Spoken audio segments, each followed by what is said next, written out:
आज है अपना केमिकल इक्विलिब्रियम का लेक्चर नंबर 1। देखिए, इक्विलिब्रियम वर्ड आपने सबने सुना होगा, है ना। इक्विलिब्रियम का क्या मतलब है, कौन बताएगा? अथर्व श्रीवास्तव आप बताएंगे पहले। बुक से नहीं देखेंगे, आप अपने मन से बताइए इक्विलिब्रियम का क्या मतलब है।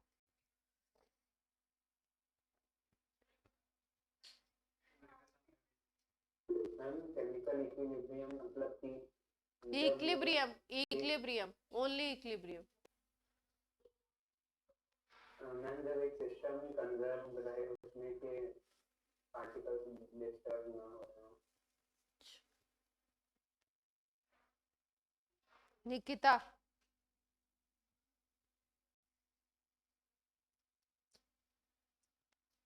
बादल,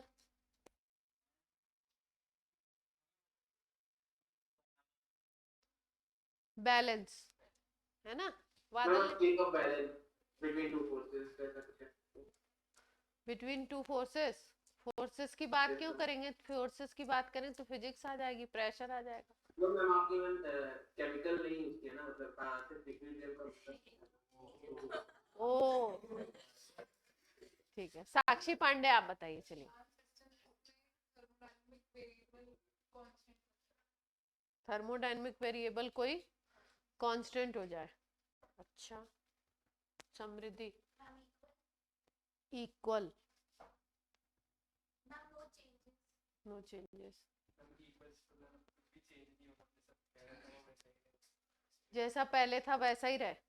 पहले था वैसा ही रहे यानी कि कुछ हो ही नहीं रहा वहां तो।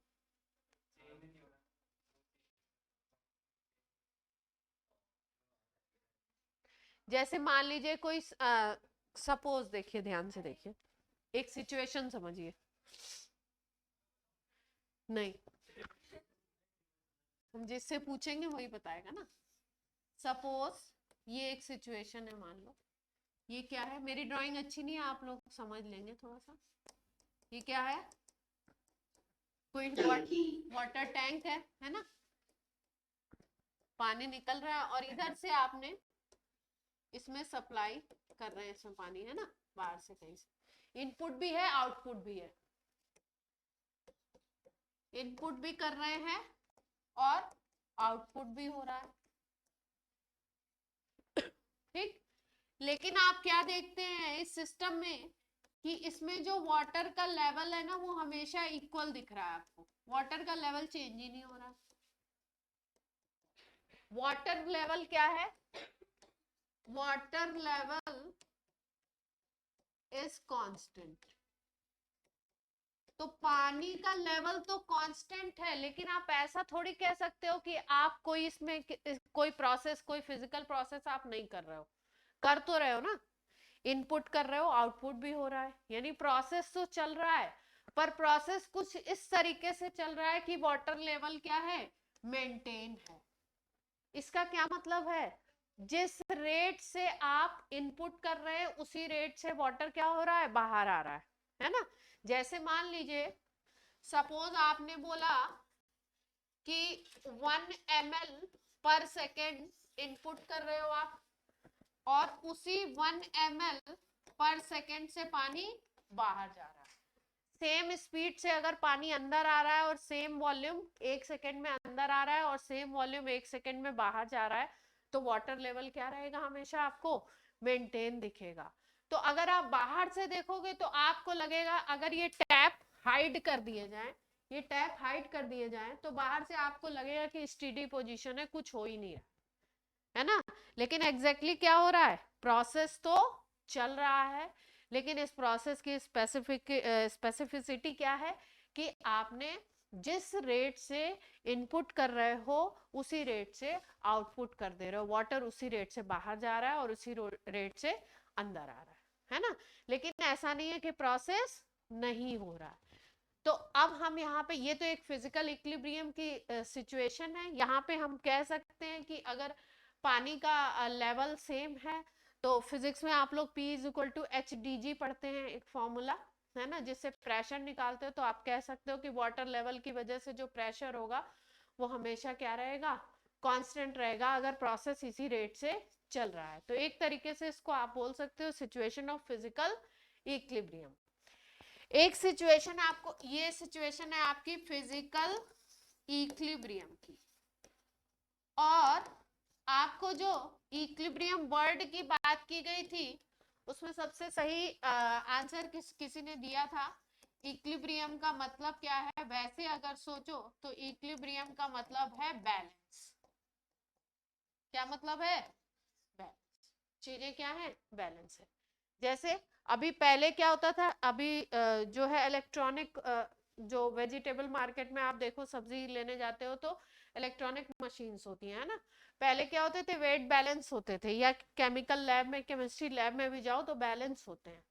तो वहाँ पे मिलीग्राम के वेट्स होते हैं। आप किसी सब्सटेंस को अगर वेट करना चाहते हो तो एक तरफ आप एक पैन पे उसको रखते हो, धीरे धीरे ड्रॉप बाय ड्रॉप सब्सटेंस को गिराते हो, और एक तरफ आपको जितना भी उसको लेना है, जैसे सपोज आपको 250 मिलीग्राम लेना है ना, तो आपके पास एक छोटा सा वेट बॉक्स होता है, इतना बड़ा सा, उसमें आपके मिलीग्राम्स में होते हैं, तो आप 250 मिलीग्राम उस पर एक तरफ रख देते हो। दूसरी तरफ आप क्या करते हो, धीरे धीरे जो भी सॉल्ट आपको, जो भी कंपाउंड आपको मेजर करना है, उसको आप ड्रॉप बाय ड्रॉप धीरे धीरे आप उस पर डालते हो, है ना। तो इसका मतलब क्या है, दोनों जो पैन है उसको हम बैलेंस करने की कोशिश करते हैं। जब दोनों इक्वल हो जाते हैं तो दोनों तरफ वेट क्या होता है, इक्वल हो जाता है। ये एक फिजिकल सिचुएशन है, इसलिए इसको फिजिकल इक्विलिब्रियम कह सकते हो। यहाँ पे प्रेशर की बात करी या वाटर की बात कर रहे हो, फिजिकल सिस्टम है, कोई केमिकल फोर्सेस, कोई केमिकल रिएक्शन की बात नहीं है, तो ये भी एक फिजिकल इक्विलिब्रियम हो जाएगा। जैसे लास्ट चैप्टर में हम लोगों ने एक थर्मोडायनेमिक्स में जीरोथ लॉ भी तो पढ़ा था, तो उसमें क्या बोला था आपको कि अगर एक आपका सिस्टम है ए, दूसरा सिस्टम है बी, और तीसरा सिस्टम क्या बोला था हमने, सी। तीन अगर सिस्टम है आपके और ए अगर सी के थर्मल इक्विलिब्रियम में है, थर्मल का मतलब क्या होता है कि हीट एक्सचेंज क्या हो जाए, हीट एक्सचेंज इक्वल हो जाए। ऐसा नहीं कि एक्सचेंज हो नहीं रहा है, टेम्परेचर एक टाइम पे जाके दोनों का क्या हो गया, सेम हो गया। तो जितना ए से सी में हीट जाएगी उतना ही सी से ए में हीट आ रही है, इसलिए टेम्परेचर एक टाइम पे जाके क्या हो गया, दोनों का सेम।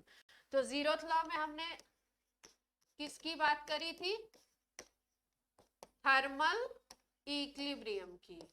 वहां पे जो बात हुई थी वो ये हुई थी कि अगर दो सिस्टम है आपके ए और बी, और वो किसी तीसरे सिस्टम के साथ, कोई तीसरा सिस्टम है मान लीजिए सी, इसके साथ अगर थर्मल इक्विलिब्रियम में है, तो डेफिनेटली ए और बी भी आपस में थर्मल इक्विलिब्रियम में होंगे। ये बात क्लियर है सबको? अब हम आ जाते हैं अपने टॉपिक पे। हमारा जो टॉपिक है चैप्टर का वो क्या है, केमिकल इक्विलिब्रियम। तो जब आप केमिकल इक्विलिब्रियम की बात कर रहे हैं तो हम लोग बात करेंगे केमिकल रिएक्शन की। केमिकल रिएक्शन में कौन सी ऐसी सिचुएशन होगी जिसमें केमिकल इक्विलिब्रियम एस्टैब्लिश होगा। मेजर वे में अगर हम कॉन्सेंट्रेशन को देख रहे हैं, सब्सटेंसेस की, रिएक्टेंट की, प्रोडक्ट की कॉन्सेंट्रेशन को अगर देख रहे हैं, और एक टाइम के बाद रिएक्शन शुरू हुआ, रिएक्शन शुरू होने के कुछ टाइम बाद अगर आप देखो कि सबकी कॉन्सेंट्रेशन कांस्टेंट हो गई, सबकी कॉन्सेंट्रेशन क्या हो गई, कांस्टेंट हो गई। जैसे अभी पहले एग्जांपल में मैंने बताया था कि आप बाहर से अगर टैप को अगर हाइड कर दिया जाए तो आपको ऐसा लगेगा कुछ प्रोसेस हो ही नहीं रहा है, क्योंकि लेवल क्या है, मेंटेन है। तो आपको लगेगा ना पानी अंदर आ रहा है ना पानी बाहर जा रहा है क्योंकि लेवल मेंटेन। तो इसी तरीके से कोई भी रिएक्शन अगर स्टार्ट हुआ, स्टार्ट होने के कुछ टाइम बाद आप अगर ऐसा देखते हो कि रिएक्टेंट और प्रोडक्ट की कॉन्सेंट्रेशन बिल्कुल कांस्टेंट हो जाती है, मतलब टाइम तो बढ़ रहा है। जैसे सपोज आपने T = 0 पे कोई रिएक्शन स्टार्ट किया, अब थोड़े टाइम बाद आप देखते हो T = 15 मिनट पे आपने देखा 15 से 20 तक आपने उस रिएक्शन को ऑब्जर्व किया, तो 15 to 20 मिनट तक आपने देखा कि सबकी कॉन्सेंट्रेशन जो थी उतनी बनी हुई है, कॉन्सेंट्रेशन चेंज ही नहीं हो रही है। इसका मतलब क्या है कि वो इक्विलिब्रियम की स्टेट आ गई। इस स्टेट को हम लोग बोलेंगे केमिकल इक्विलिब्रियम। इसको डिफाइन हम रेट के टर्म्स में करते हैं। जैसे हम लोग फिजिकल सिस्टम में, फिजिक्स में हम लोग वेलोसिटी की बात करते हैं, स्पीड की बात करते हैं, उसी तरीके से केमिकल रिएक्शन के हम लोग रेट की बात करते हैं। आप स्पीड या वेलोसिटी की बात करते हो तो स्पीड में आप कहते हो कि change in distance per unit time. Velocity की जब बात करते हैं हम लोग तो हम बोलते हैं चेंज इन डिस्प्लेसमेंट, या डिस्प्लेसमेंट का चेंज पर यूनिट टाइम ले लिया तो उसको हमने क्या कह दिया, वेलोसिटी। ऐसे ही यहाँ पे रिएक्शन के रेट, रिएक्शन की वेलोसिटी जो होता है, रेट ऑफ रिएक्शन, वो हम लोग बोलते हैं change in concentration of reactant और प्रोडक्ट। मतलब यहाँ पे हम रिएक्टेंट की कॉन्सेंट्रेशन चेंज के हिसाब से भी रेट निकाल सकते हैं और प्रोडक्ट की कॉन्सेंट्रेशन चेंज के हिसाब से भी रेट निकाल सकते हैं। दोनों का अगर किसी एक का भी डेटा हमारे पास है तो हम लोग रेट निकाल सकते हैं। तो होता क्या है, change in concentration per unit time is called rate of reaction. जैसे मान लीजिए कि कोई रिएक्शन हो रहा है, सपोज देखो केमिकल इक्विलिब्रियम की बात कर रहे हैं तो हम पहले बात कर लें केमिकल रिएक्शन। ठीक, अब केमिकल रिएक्शन तो सबको पता ही है क्या होता है, क्लास 10th में सबने पढ़ा हुआ है ना। केमिकल रिएक्शन की अगर बात करो तो कुछ रिएक्शन ऐसे होंगे जिनको कैटेगराइज करोगे इररिवर्सिबल में, और कुछ ऐसे होंगे जिनको आप बोलोगे रिवर्सिबल रिएक्शन। कुछ ऐसे होंगे जिनको बोलोगे इररिवर्सिबल और कुछ ऐसे होंगे जो रिवर्सिबल बोले जाएंगे। इररिवर्सिबल उस रिएक्शन को आप कहते हो जो एक डायरेक्शन में चलती है, it occurs in one direction, एक ही डायरेक्शन में कंप्लीट होगी। रिवर्सिबल की अगर बात करोगे तो ये दोनों डायरेक्शन में होती है, इन बोथ डायरेक्शन।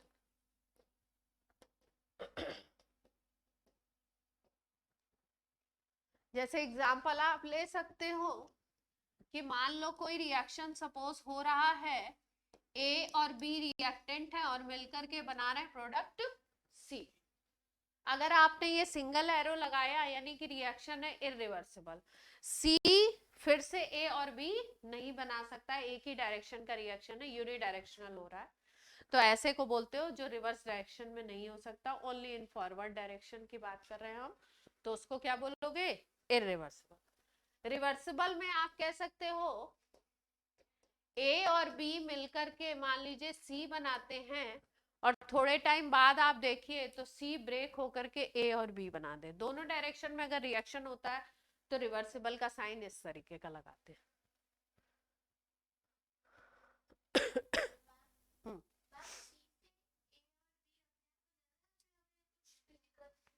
कुछ कंडीशन हो सकती है, अपने आप भी होते हैं। ये पॉइंट नोट कर लीजिए, इररिवर्सिबल और रिवर्सिबल।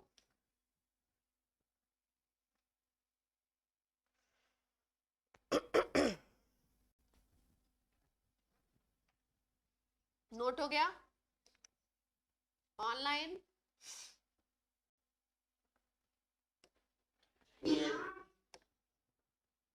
आवाज आई थी। इसके बाद हम बात करें केमिकल रिएक्शन की, तो केमिकल रिएक्शन को एक तरीके से और कैटेगराइज किया गया है। एक को बोलते हो आप स्लो, एक को बोलोगे आप फास्ट रिएक्शन। एक को बोलोगे स्लो रिएक्शन, एक को बोलोगे फास्ट। फास्ट रिएक्शन वो होंगे जो आपके बहुत ही फ्रैक्शन ऑफ सेकेंड में, 10⁻³ सेकेंड में, इस तरीके के टाइम में कंप्लीट हो जाएंगे। फास्ट का क्या मतलब है, completes within fraction of second, और सेकेंड्स में भी होते हैं कुछ।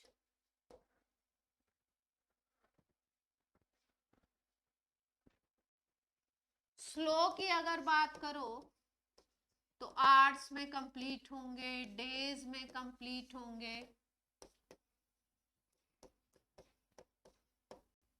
Complete in hours, days, month, years भी लग जाते हैं ना पूरे रिएक्शन को कंप्लीट होने। जैसे अगर स्लो का एग्जांपल लो तो radio active decay, radio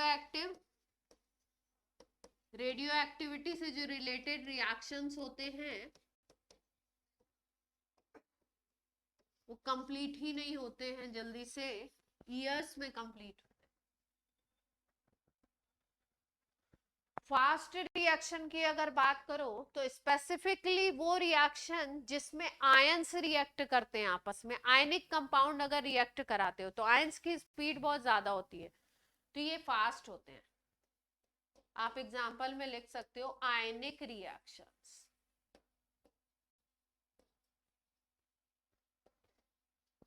ions की स्पीड बहुत ज्यादा होती है,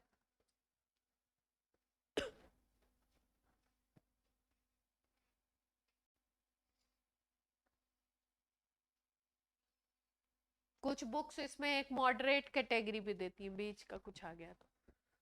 हमें स्लो और फास्ट से ज्यादा क्या है मतलब। क्लियर है इतना पॉइंट केमिकल रिएक्शन के बारे में?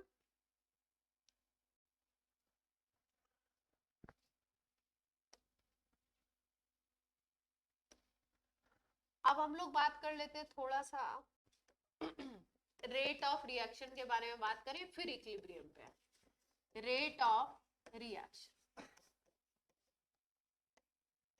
ROR बोलते हैं, शॉर्ट में लिखना है तो R भी लिख सकते हैं।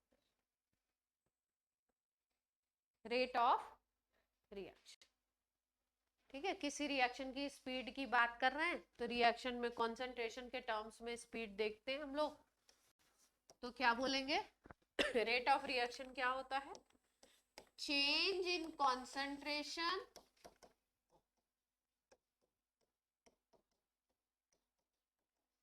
ऑफ रिएक्टेंट और प्रोडक्ट। रिएक्टेंट का भी ले सकते हो, प्रोडक्ट का भी ले सकते हो, दोनों से निकाल सकते हो। Change in concentration of reactant और प्रोडक्ट पर यूनिट टाइम, और you can say per unit second या पर सेकेंड। एक सेकेंड में रिएक्टेंट या प्रोडक्ट की कंसंट्रेशन में कितना चेंज हो रहा है, that is called rate of reaction.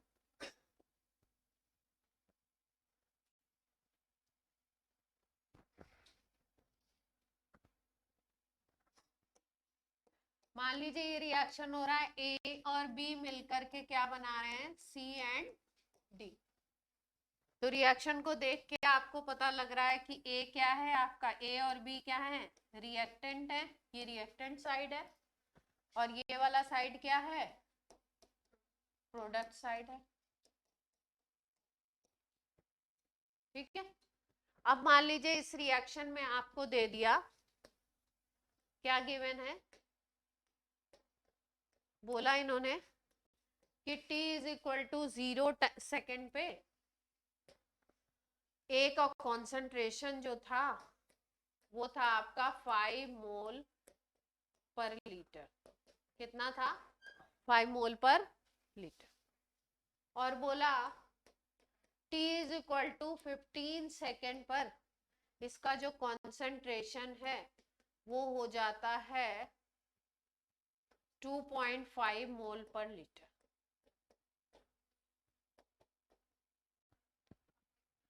यानी कि 0 सेकेंड पे जब आपने रिएक्शन जस्ट स्टार्ट ही किया था तब उसका कॉन्सेंट्रेशन क्या था, 5 मोल पर लीटर था, और 15 सेकेंड के बाद आपने देखा तो कितना कॉन्सेंट्रेशन हो गया, 2.5 मोल पर लीटर हो गया। तो अगर किसी एक रिएक्टेंट की भी concentration with respect to time दे रखी है तो आप क्या निकाल सकते हो, रेट ऑफ रिएक्शन आसानी से निकाल सकते हो। कैसे निकालेंगे, ए के लिए दे रखा है तो ए से ही आ जाएगा, ये नोट कर लिया आपने। ए के लिए दे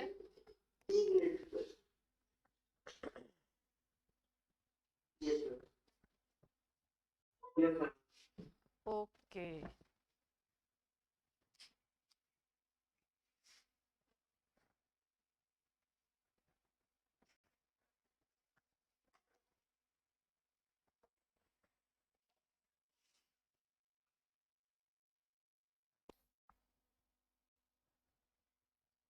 ए के लिए गिवन है ना, तो क्या लिखेंगे, रेट ऑफ रिएक्शन कैसे निकालोगे, आर ओ आर निकालना है आपने, तो कैसे निकलेगा, change in concentration of reactant, reactant दे रखा है तो रिएक्टेंट यूज कर लो, divided by time, time interval कह सकते हो, टाइम भी कह सकते हो। कॉन्सेंट्रेशन का चेंज कैसे लेते हैं, जैसे आप C2 माइनस C1 कह सकते हो, टाइम हो गया T2 minus T1, final minus initial, ऐसे ही लेते हैं ना। फाइनल कॉन्सेंट्रेशन कितनी थी, फाइनल कॉन्सेंट्रेशन थी 2.5 और इनिशियल कितनी थी 5, टाइम कितना था 15 सेकेंड और शुरुआत का कितना था 0 इनिशियल अगर बोले तो कितना आ गया, माइनस में 2.5 मोल पर लीटर इंटू सेकेंड आ जाएगा, ठीक है। अच्छा अपॉन 15 भी तो है, डिवाइड करना पड़ेगा ना, करिए डिवाइड, डिवाइड कर लेते हैं। यहाँ पे 2.5 ही आएगा ना, हाँ, डिवाइडेड बाई 15 है तो ये आ जाएगा 1/6,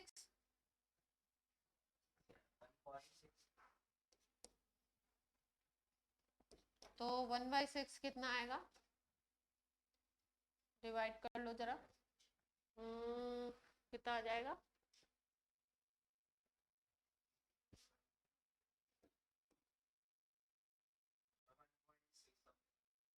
तो सिग्मा है छोटा सा, सिग्मा कहाँ है, आर आर आर आर,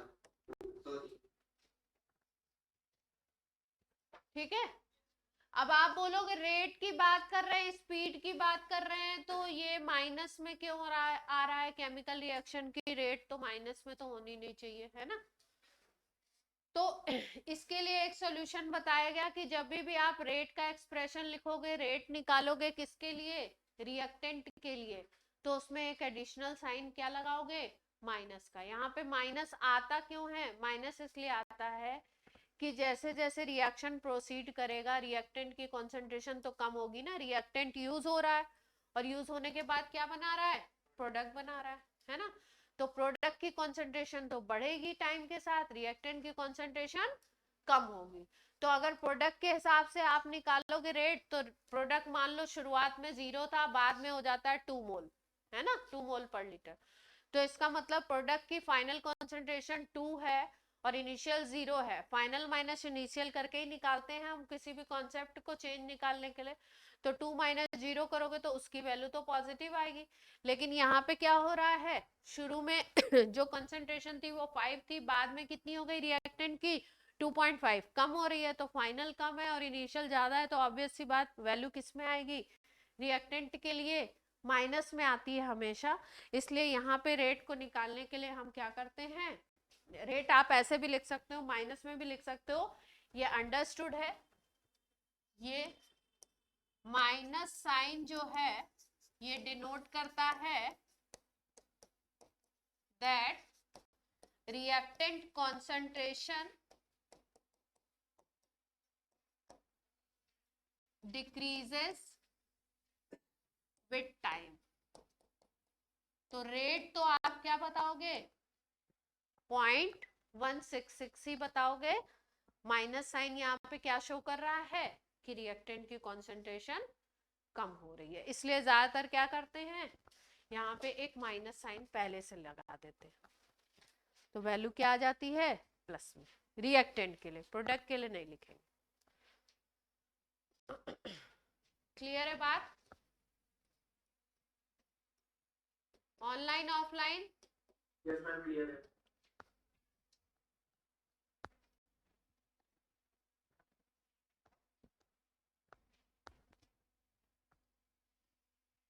ठीक, तो इसका मतलब है कि अगर आपको रेट लिखना है तो आप ऐसे भी लिख सकते हो, minus delta R by delta T, R for reactant, reactant का कॉन्सेंट्रेशन चेंज। डेल्टा आर क्या है? Concentration change of reactant.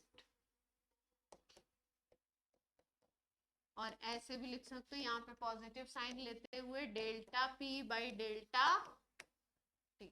Delta P क्या है? Concentration change, P for product. Product वाले में हमने कौन सा साइन लगाया है? यहाँ पे माइनस, यहाँ पे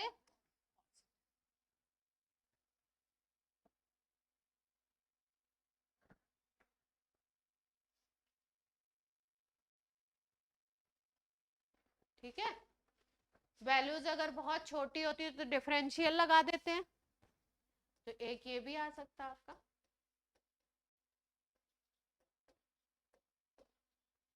ये भी आ सकता है ना।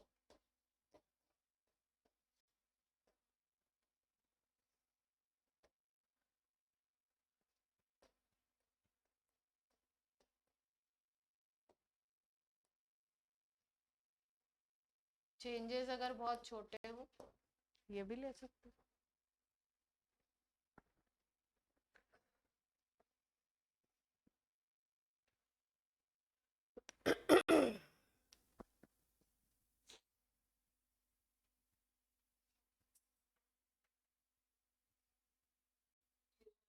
जी जी जी। इंस्टेंटेनियस का आएगा तो ये डिफरेंशियल वाला नहीं आएगा क्या? हाँ, उसमें यूज करेंगे, किसी इंस्टेंट पे निकालना है जब t टेंस टू 0 हो जाए, मतलब बहुत छोटा हो टाइम, तब लेंगे। तो मैम वो ऐसे like as a function of p दे दे अगर लाइक r हाँ हाँ, उसको एलिब्रेट यहाँ पे इसलिए नहीं कर रहे हैं क्योंकि उसको एलिब्रेट हम लोग क्लास 12th में काइनेटिक्स में करते हैं ना, इसलिए यहाँ नहीं कर रहे। कई टीचर्स यहीं पे बता देते हैं इंस्टेंटेनियस रेट, और आपका कौन सा रेट होता है? Average rate.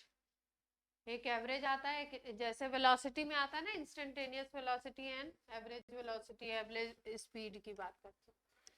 ठीक है, तो हमने बात कर ली रेट की। रेट ऑफ रिएक्शन अगर कंसंट्रेशन के हिसाब से निकालनी है तो change in concentration per unit time निकाल लिया या पर सेकंड निकाल लिया, उसी को हम बोलेंगे रेट। और अगर कोई रिएक्शन स्टार्ट होता है, स्टार्ट होने के बाद रिएक्शन का रेट अगर कांस्टेंट हो जाए, कांस्टेंट होने का मतलब है जिस रेट से फॉरवर्ड रिएक्शन हो रहा हो उसी रेट से अगर बैकवर्ड रिएक्शन होने लगे। फॉरवर्ड और बैकवर्ड रिएक्शन, जैसे मान लीजिए ये रिएक्शन हो रहा है A plus B gives C plus D, तो इस रिएक्शन को आप दो पार्ट में कह सकते हो। A और B मिलकर के अगर बना रहे हैं C एंड D, तो इस पार्ट को आप कह सकते हो फॉरवर्ड। ये कौन सा रिएक्शन है? Forward reaction. एक साथ हो रहे हैं, मैं तोड़ के लिख रही हूँ, हो तो रहे हैं एक साथ। अगर हम बोले C और D मिलकर के क्या बना रहे हैं? A plus B. C और D मिलकर के क्या बना रहे हैं? A plus B. तो ये कौन सा रिएक्शन हो गया? इसके लिए रेट हम लिखेंगे तो R बैकवर्ड लिखेंगे, और ये कौन सी रिएक्शन हो गई? बैकवर्ड। ये पॉइंट सबको क्लियर है? रिवर्सिबल रिएक्शन में एक तो फॉरवर्ड रिएक्शन होता है और एक कैसा होता है? बैकवर्ड। तो आप रेट फॉरवर्ड के लिए भी कैलकुलेट कर सकते हो और बैकवर्ड के लिए भी। फॉरवर्ड रिएक्शन का रेट कैलकुलेट करना है तो इनका रिएक्टेंट का कंसंट्रेशन चेंज चाहिए, बैकवर्ड का कैलकुलेट करना है तो किसका चाहिए? प्रोडक्ट का कंसंट्रेशन चेंज चाहिए। अब फॉरवर्ड बैकवर्ड से हम लोग एक्सप्लेन करना चाह रहे हैं state of equilibrium. State of equilibrium क्या है? स्टेट ऑफ इक्विलिब्रियम की अगर बात करो या केमिकल इक्विलिब्रियम की बात करो तो ये है क्या? मोटी मोटी बात में तो ये याद रखो, R F is equal to R B हो जाए।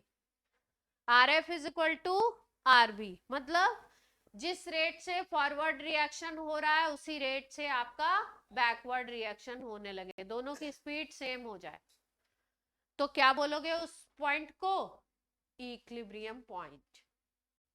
ठीक है, डेफिनेशन भी लिख लो।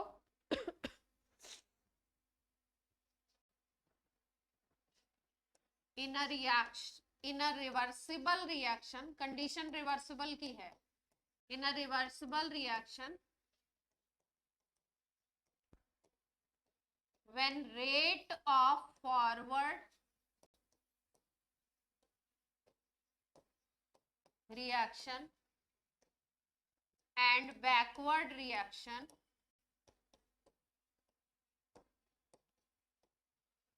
becomes equal,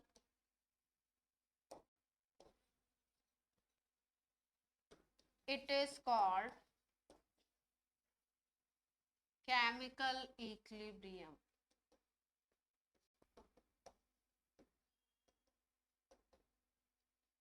इस सिचुएशन को क्या बोलोगे आप? Chemical equilibrium.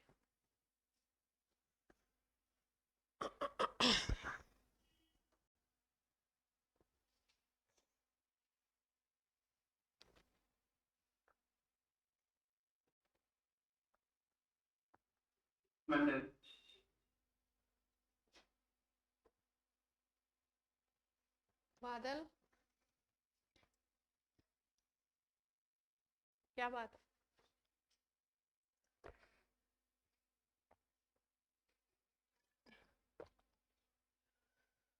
आफ्टर दिवाली तुम लोग की एनर्जी ज्यादा होनी चाहिए थी, कम दिखाई दे रही है। ज्यादा मस्ती कर ली आपने? हाँ,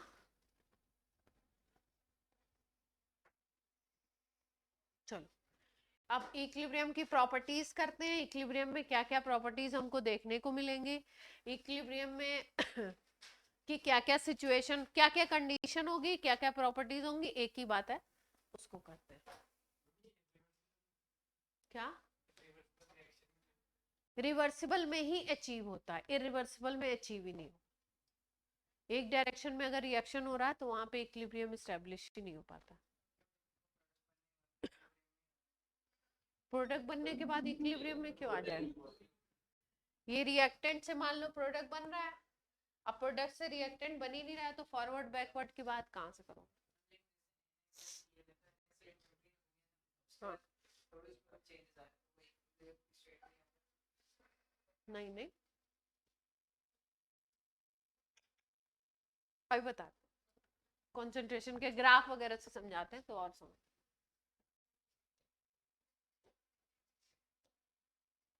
वेदांश क्या बात है, कोई दिक्कत है? वेदांश ने बोला नहीं? अच्छा,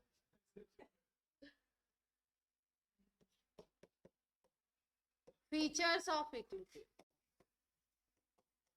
फीचर्स पे बात करते हैं, एक एक पॉइंट पे बात करते हैं। कौन बात कर रहा था भाई? पता ही नहीं है, बच्चे मन के सच्चे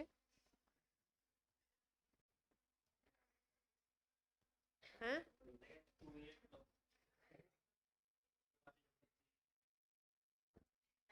देखो इक्विलिब्रियम की सिचुएशन जब आएगी तो इक्विलिब्रियम के पॉइंट पे कंसंट्रेशन जो होगा वो क्या हो जाएगा?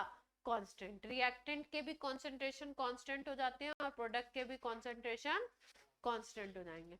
तो लिख लीजिए कंसंट्रेशन ऑफ ईच स्पीसीज अब स्पीसीज में आपके रिएक्टेंट भी आ सकते हैं और प्रोडक्ट भी आ सकते हैं. Concentration of each species becomes constant. Time के साथ चेंज नहीं हो रहा.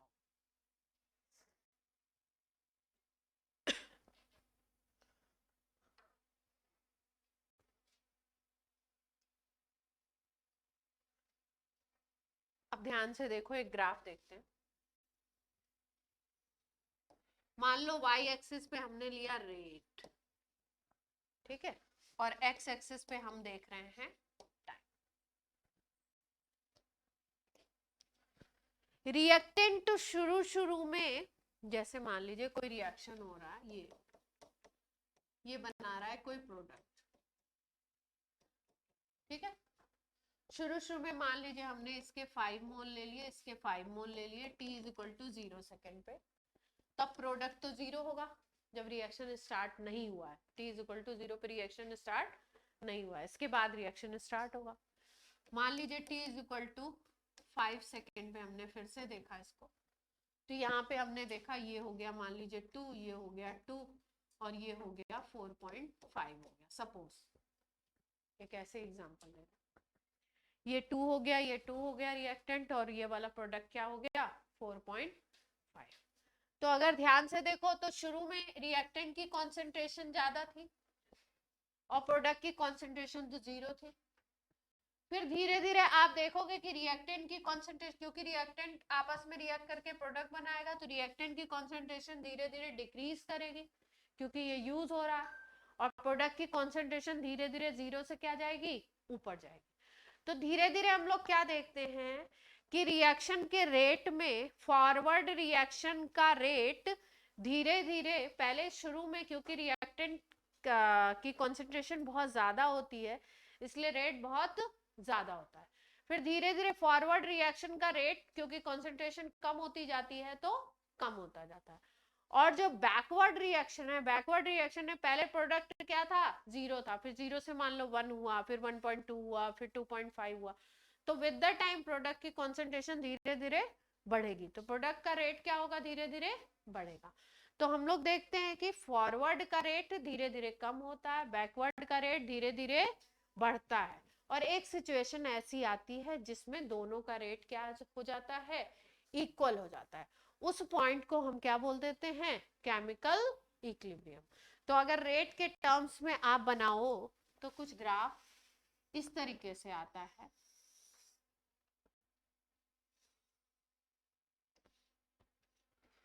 मान लीजिए आपने बोला कि ये वाली जो लाइन है ये फॉरवर्ड रिएक्शन का रेट शो कर रहा है, और ये वाली जो लाइन है नीचे वाली ये बैकवर्ड.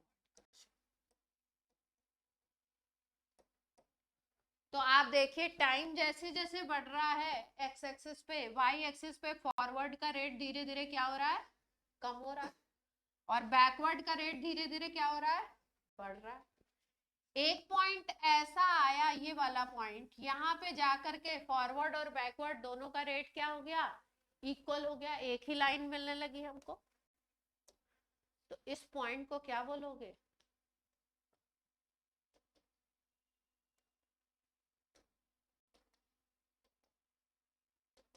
अगर आपसे पूछा जाए इक्विलिब्रियम का टाइम बताइए, तो अगर आपको ग्राफ दिया है तो इस पॉइंट से अगर हम ग्राफ को नीचे मिला दें तो ये टाइम क्या होगा, टाइम ऑफ इक्विलिब्रियम होगा. ये ग्राफ सबको क्लियर है.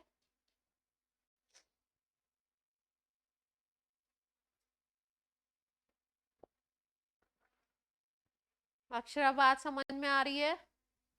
Yes, ma'am. और बच्चों को ऑनलाइन?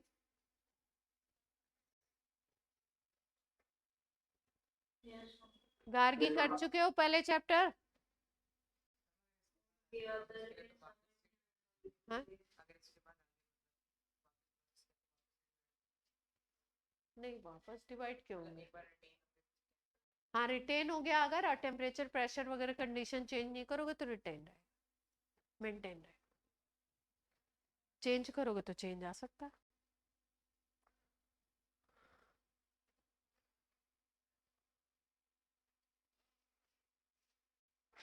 बना लिया?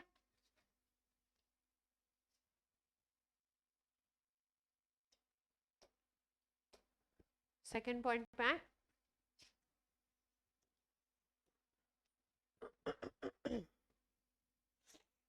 अभी अभी हमने बोला कि कंसंट्रेशन ऑफ रिएक्टेंट या कंसंट्रेशन ऑफ प्रोडक्ट क्या होगी, इक्विलिब्रियम पॉइंट पे जाने के बाद कांस्टेंट हो जाएगी। तो आप हम लोग एक ग्राफ ये भी ड्रॉ कर सकते हैं। टाइम ले लिया आपने इस एक्सिस पे और इस एक्सिस पे आपने कंसंट्रेशन ले लिया, है ना। अब अगर आप रिएक्टेंट की कंसंट्रेशन देखो तो क्योंकि रिएक्टेंट यूज होगा तो धीरे धीरे कंसंट्रेशन कम होगी। प्रोडक्ट की अगर कंसंट्रेशन देखो तो प्रोडक्ट की कंसंट्रेशन बढ़ेगी।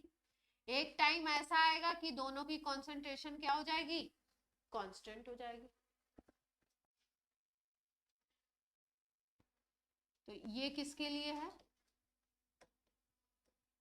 रिएक्टेंट के लिए। ये किसके लिए है, प्रोडक्ट की कंसंट्रेशन है।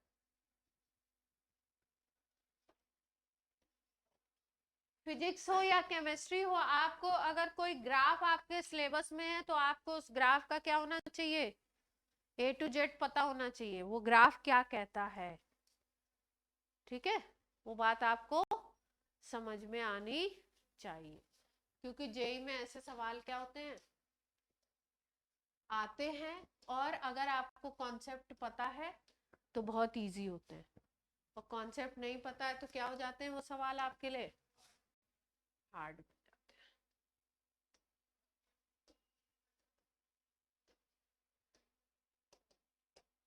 कॉन्सेप्ट पता है तो आपको कॉन्सेप्ट क्लियर है तो आप क्या करोगे, 4 ग्राफ दे दिए, ये सही है ये गलत है, आप फटाफट एलिमिनेट कर दोगे। और कॉन्सेप्ट नहीं पता है तो आप उसमें गोते लगाओगे और फिर क्या करोगे, गलत करके आओगे, है ना। तो देखिए ये एक कंसंट्रेशन का एक ग्राफ ये है, एक इससे डिफरेंट ग्राफ देखिए जरा सा।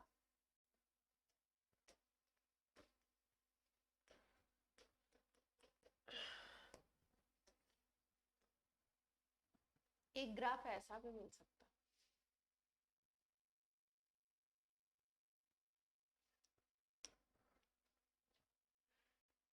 ये ग्राफ क्या कह रहा है, देखो रिएक्टेंट की कंसंट्रेशन धीरे धीरे टाइम के साथ कम हो रही है, तो यही बात यहाँ पे भी थी। प्रोडक्ट की कंसंट्रेशन धीरे धीरे टाइम के साथ बढ़ रही है, यही सेम बात यहाँ पे भी थी। दोनों में चेंज क्या आया, यहाँ पे इक्विलिब्रियम पॉइंट आने के बाद रिएक्टेंट और प्रोडक्ट की कंसंट्रेशन कांस्टेंट तो हो ही गई, उसके साथ साथ सेम भी हो गई। कंसंट्रेशन क्या है, सेम है। मान लो एक प्रोडक्ट, एक है आपका रिएक्टेंट ए, दूसरा प्रोडक्ट है आपका मान लीजिए सी, तो दोनों की कंसंट्रेशन इक्विलिब्रियम पॉइंट पे मान लीजिए एक की भी 2.5 है, दूसरे की भी 2.5 है, तीसरे की भी 2.5 है, और जो दूसरा रिएक्टेंट है उसकी भी, चारों की ए बी सी डी सबकी 2.5 मोल पर लीटर हो रही है उस टाइम पे, है ना। तो इसका मतलब कांस्टेंट तो हो ही गई, टाइम बढ़ता जा रहा है, 2.5 ही बनी हुई है, तो कांस्टेंट भी हो गई और सेम भी हो गई। पर ऐसी कंडीशन भी आपको मिल सकती है इक्विलिब्रियम पे जिसमें कि रिएक्टेंट और प्रोडक्ट की कंसंट्रेशन क्या हो जाए, आपकी कांस्टेंट हो जाए, है ना। तो जिस पॉइंट पे जाकर के कांस्टेंट होगी, मतलब ग्राफ जहां पे स्ट्रेट लाइन बना देगा, जहां पे ये स्ट्रेट लाइन में चला गया तो वहां से कांस्टेंट हो गई। हाँ, पैरेलल हो जाएंगी दोनों लाइंस, जहां से स्टार्ट हो जाएंगी पैरेलल, वही पॉइंट से क्या स्टार्ट हो जाएगा आपका इक्विलिब्रियम।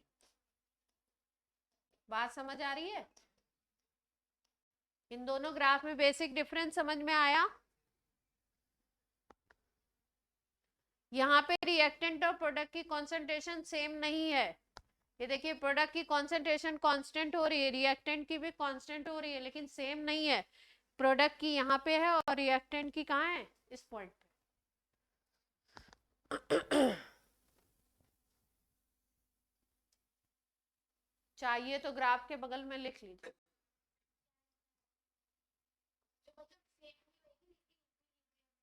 हाँ, दोनों पॉइंट इक्विलिब्रियम है।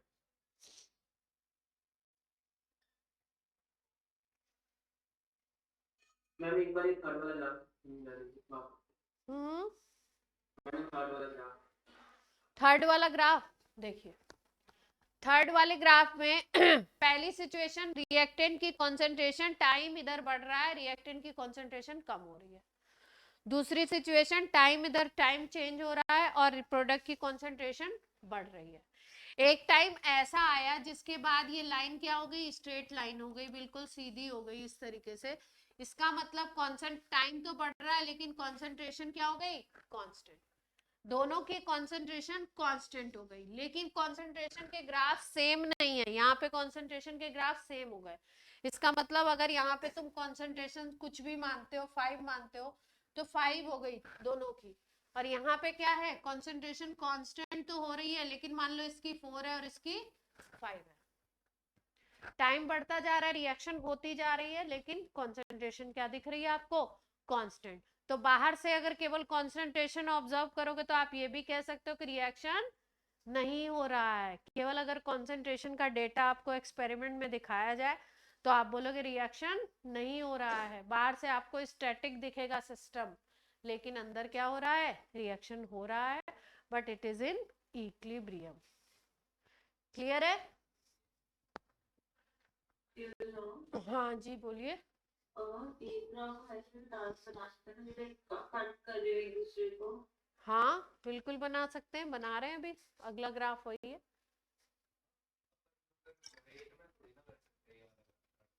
हम्म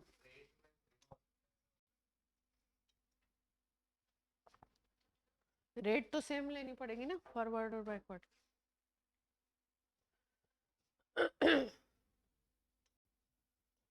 ये ग्राफ बन गए थे ना तीनों। चलो चौथा बना लो ग्राफ।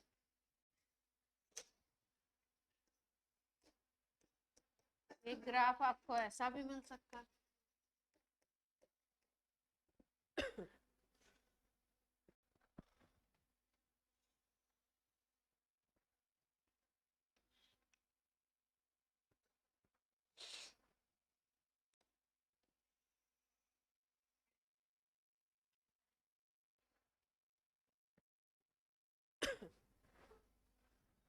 इक्विलिब्रियम पॉइंट किसको कहोगे?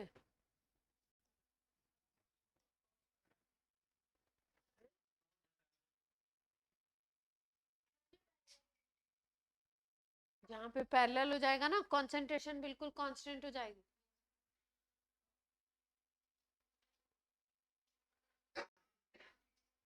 बोलो बोलो बोलो, जो कंफ्यूजन आ रहा है। जहां से स्टार्ट हो गया ग्राफ स्ट्रेट लाइन होना,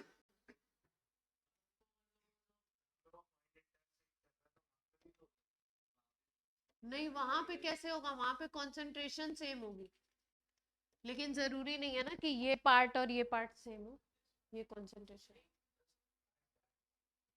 हाँ तो एट दैट पॉइंट मान लो ये t is equal to 15 second है, सपोज ये 15 सेकेंड है ना। अब ये वाले पे मान लो कंसंट्रेशन चेंज आ रहा है 15 और यहाँ पे कंसंट्रेशन आ रहा है 5 चेंज, तो 5/15 आ जाएगा रेट, और यहाँ पे क्या आ जाएगा 15/15 आ जाएगा रेट। तो ये एक के हिसाब से निकालोगे तो फॉरवर्ड का रेट आएगा, एक के हिसाब से निकालोगे तो किसका रेट आएगा, बैकवर्ड का रेट आएगा। तो रेट ऑफ फॉरवर्ड और रेट ऑफ बैकवर्ड क्या होने चाहिए इक्विलिब्रियम की कंडीशन में, सेम आने चाहिए, है ना। तो सेम का ये कंसंट्रेशन यहाँ पे स्ट्रेट लाइन बन रही, तो ये पॉइंट जो होगा ये क्या बनेगा। अब आगे पूरा इक्विलिब्रियम एस्टेब्लिश है, जब तक आप कोई कंडीशन चेंज नहीं करते हो तब तक ये क्या होगा, इक्विलिब्रियम की स्टेट में रहेगा।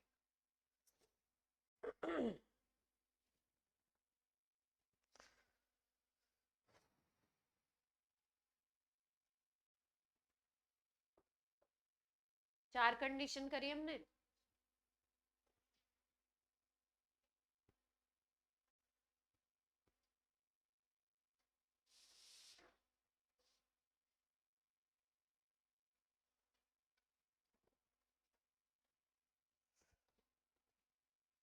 पांचवी कंडीशन लिख लो जो आप समझ भी चुके हो। Chemical equilibrium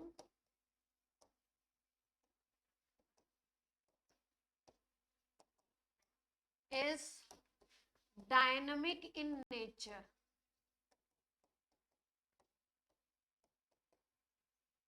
not static. बात समझ आ रही है ना? कंसंट्रेशन सेम हो गई, rate of forward rate of backward same हो गया, तो इसका मतलब ये नहीं सोचेंगे कि रिएक्शन बंद हो गया, रिएक्शन नहीं हो रहा है, रुक गया रिएक्शन, ऐसा कोई कॉन्सेप्ट नहीं है इक्विलिब्रियम में। डायनेमिक इन नेचर है, रिएक्शन तो हो रही है। डायनेमिक का मतलब समझ रहे ना? हाँ, कंसंट्रेशन उतनी बनेगी, हो सकता है, होता है। 1 सेकेंड में मान लो रिएक्टेंट 1 मोल पर लीटर कन्वर्ट हो रहा है प्रोडक्ट में, उसी 1 सेकेंड में 1 मोल पर लीटर प्रोडक्ट रिएक्टेंट में कन्वर्ट हो रहा है, कन्वर्जन चलता है ना? धनाधन अगर कन्वर्जन चलता रहेगा तो क्या होगा, मामला ऐसे चलता है। ठीक है, चलिए यहां तक के पॉइंट क्लियर है सबको?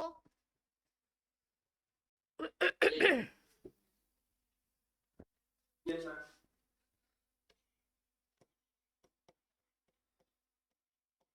अब एक लॉ करते हैं, उसके बाद हम लोग करेंगे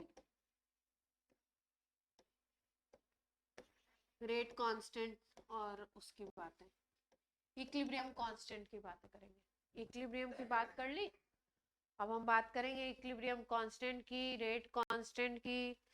तो उसके लिए हम लोग कौन सा लॉ कर रहे हैं, लॉ ऑफ मास एक्शन।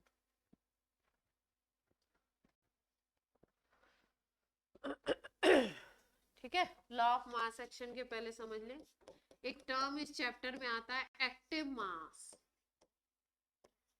क्या टर्म आता है, एक्टिव। डिनोट करते हैं इसको, किसी भी चीज का अगर एक्टिव मास लिखना है तो उसको ऐसे ब्रैकेट में लिखेंगे, बिग ब्रैकेट।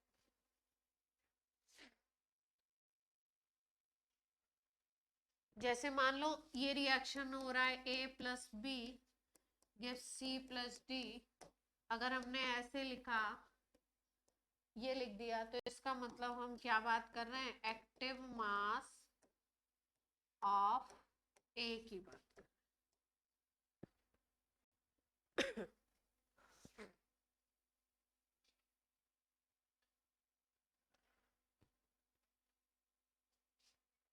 ए को अगर ब्रैकेट में ऐसे डाल दिया तो इसका मतलब हम किसकी बात कर रहे हैं, एक्टिव मास ऑफ ए की बात। अब एक्टिव मास है क्या एग्जैक्टली, एक्टिव मास मोलरिटी आप पढ़ चुके हैं, मोल पर लीटर पढ़ चुके हैं, ठीक है, वही है एक्टिव मास। क्या है, शॉर्ट में बोलेंगे तो मोलरिटी, लॉन्ग में बोलेंगे तो क्या बोलेंगे, number of moles of that species in 1 liter। पूरा सॉल्यूशन में, पूरे सॉल्यूशन के 1 लीटर में उस स्पीसीज के कितने मोल्स हैं, मान लो ए का एक्टिव मास निकालना है, और पूरी जो रिएक्शन हो रही है वो 5 लीटर के कंटेनर में हो रही है, पूरे रिएक्शन का वॉल्यूम 5 लीटर है, तो नंबर ऑफ मोल्स ए के ले लीजिए divided by volume in litre कर दीजिए, तो क्या निकल जाएगा आपका, एक्टिव मास। मोलरिटी ऐसे ही निकालते हैं ना, number of moles of that species divided by volume in litres, है ना, तो एक्टिव मास आ जाएगा।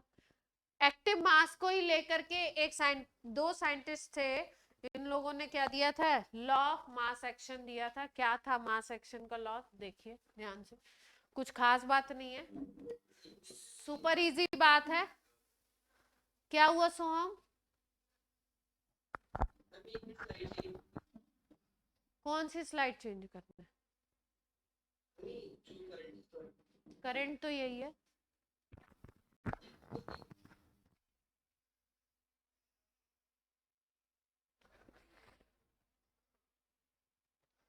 सोहम आपका साउंड सिस्टम बिल्कुल बिगड़ चुका है, अरे नोट करो जल्दी से, अच्छा बातें नहीं करो मुझसे।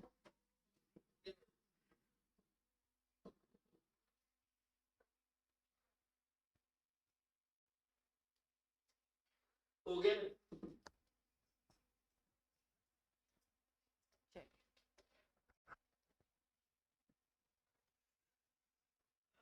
लॉ ऑफ मास एक्शन क्या कहता है, देखिए पहले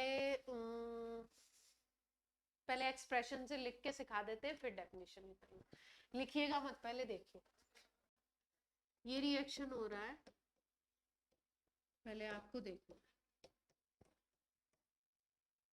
इस रिएक्शन में मान लीजिए स्टोइकोमेट्रिक कोफिशिएंट यहाँ पे A मोल्स हैं, यहाँ पे B मोल्स हैं, यहाँ पे स्मॉल c, यहाँ पे स्मॉल d मोल्स है ना, स्टोइकोमेट्रिक कोफिशिएंट है ये A B C और D, ठीक है। तो लॉ ऑफ मास एक्शन क्या कहता है कि अगर आप किसी भी रिएक्शन का रेट निकालते हो, rate of forward reaction suppose आप निकालना चाहते हो, तो रेट ऑफ फॉरवर्ड रिएक्शन निकालने के लिए आपको एक्टिव मास लेना पड़ेगा रिएक्टेंट का,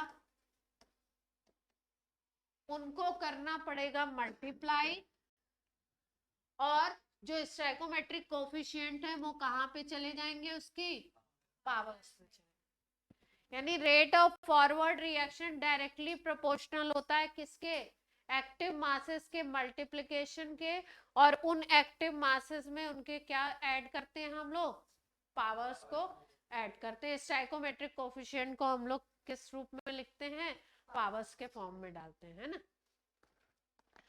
तो जैसे मान लीजिए यहाँ पे फॉरवर्ड के लिए ये लिख दिया हमने, अगर आप बैकवर्ड के लिए लिखो तो क्या लिखोगे, बैकवर्ड के लिए भी यही चीज आप फॉलो कर सकते हो, तब एक्टिव मास आप ले लोगे रिएक्ट प्रोडक्ट का और उनका मल्टीप्लिकेशन कर दोगे,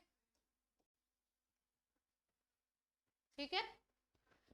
अब ये जो प्रोपोर्शनलिटी हटता है, तो प्रोपोर्शनलिटी हटता है तो एक कांस्टेंट आता है KF, और यहाँ पे ये A,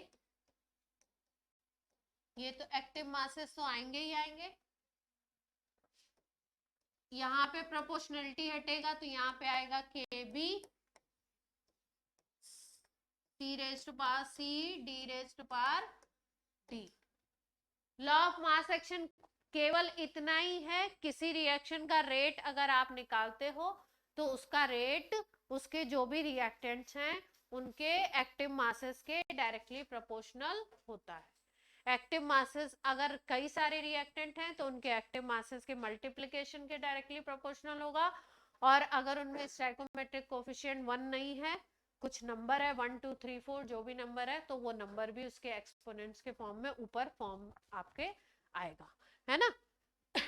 अब इसी लॉ ऑफ मास एक्शन को हम लोग एसोसिएट करना चाहते हैं किसके साथ, इक्विलिब्रियम के साथ। तो अगर इक्विलिब्रियम की सिचुएशन होगी, एट इक्विलिब्रियम की बात करो, तो अभी हमने सिखाया आपको रेट ऑफ फॉरवर्ड किसके इक्वल होगा, रेट ऑफ बैकवर्ड के, तो दोनों वैल्यू सेम आ जाएगी, KF इंटू A, ये आ जाएगा B raised to power B, यहाँ पे आएगा KB C raised to power C और D, ये वैल्यू आ जाएगी। यहाँ तक बात क्लियर है। KF अगर बोलो तो KF को बोलोगे आप rate constant for forward reaction. KF क्या है, रेट कांस्टेंट। हमने लिखा था रेट और उसकी प्रोपोर्शनलिटी को हटा करके कांस्टेंट लेकर के आए थे, इसलिए इसको क्या बोलते हैं हम लोग, रेट कांस्टेंट बोलते हैं। F फॉर फॉरवर्ड रिएक्शन, और अगर KB की बात करोगे तो बैकवर्ड के लिए हो जाएगा।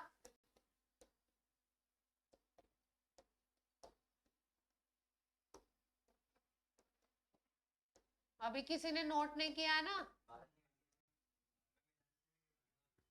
तुम लोग इतनी जल्दी में क्यों रहते हो।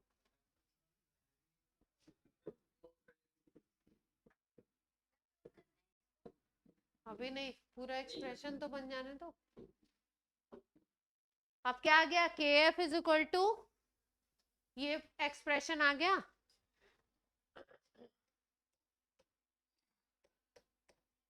ये आ गया था ना आपका,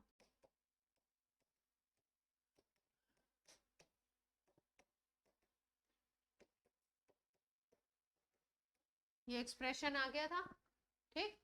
अब क्या करो, ये के बी जो है इसको इधर ले आओ। के एफ बाई के बी जब आप करते हो,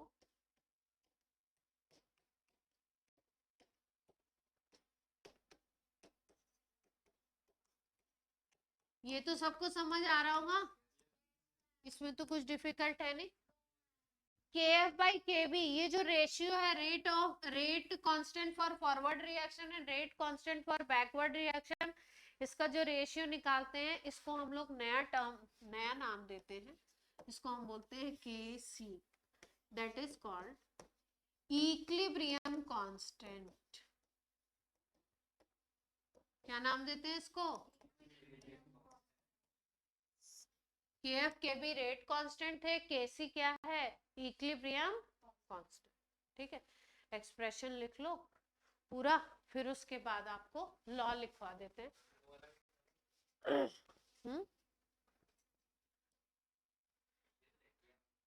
ये स्लाइड हो गई थी ऑनलाइन।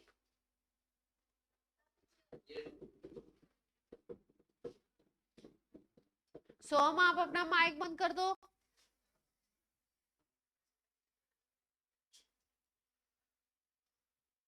क्लास में सब लोग नोट करेंगे, केमिस्ट्री कोई हवा में नहीं पढ़ेगा, पहले बता दे रही हूँ, अदरवाइज उसकी केमिस्ट्री क्या होगी, फिर हवा में ही रहेगी।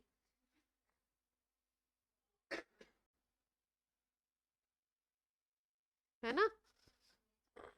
केमिस्ट्री को हिस्ट्री बनने में बिल्कुल टाइम नहीं लगता है,